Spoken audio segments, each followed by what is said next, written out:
What if the person you trusted most with your secrets and your heart turned out to be the one working against you all along? I always thought my best friend was my ride or die, until I found out she was trying to sabotage my relationship behind my back. Here's how my whole reality unraveled, one message at a time. For as long as I can remember, I've been a relationship girl. I'm not ashamed of it. I like being in love, having someone to do Friday night takeout with or send dog memes to at 2 a.m. My friendships have always meant just as much to me as my relationships, but there was one friend who was always there. Marissa. Marissa and I met in freshman year of college. We bonded instantly.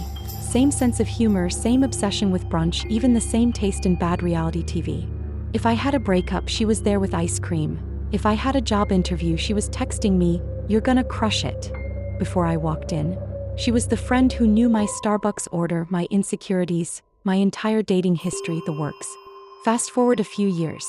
I'd moved to a new city for work and started dating Evan, the kind of guy who actually planned dates and remembered my cat's birthday. He wasn't perfect, nobody is, but he cared about me, treated me like a partner, and made me laugh.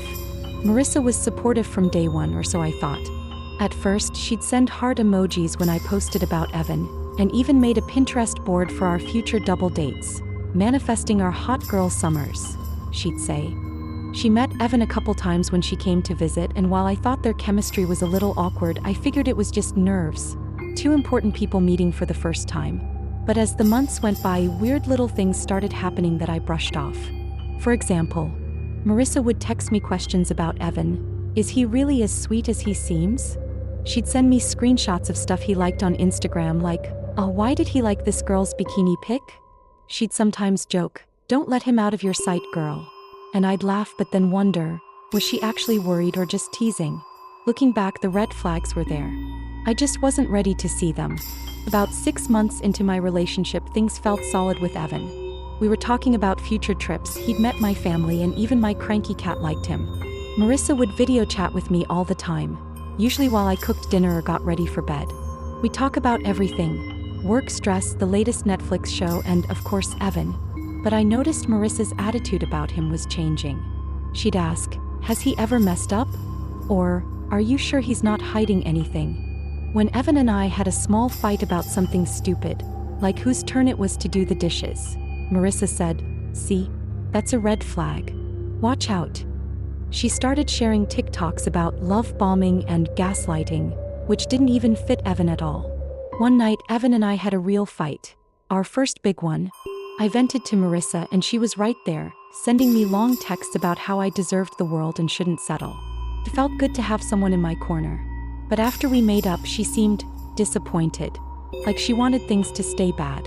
A week later, Evan told me he was getting weird messages from a random account. The person claimed to know me, warning him to look out for the real her.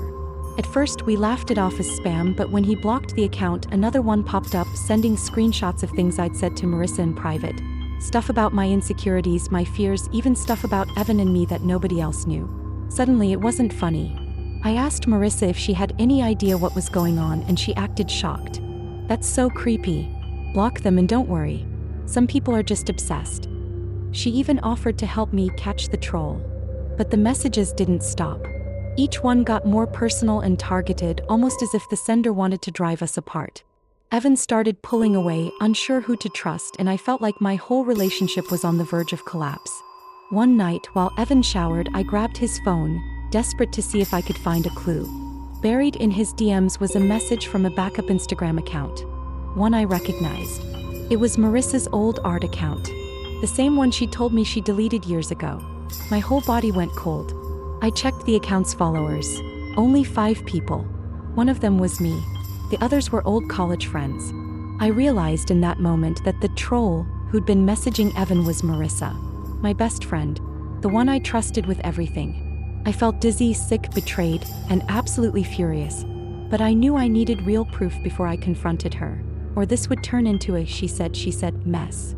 So I came up with a plan, one that would expose the truth once and for all, no matter how much it hurt. Do you want to know what happened when I set the ultimate trap for my best friend? And how I took back control of my own life? Hit that follow and don't miss part 2. It's about to get messy and you won't believe the ending.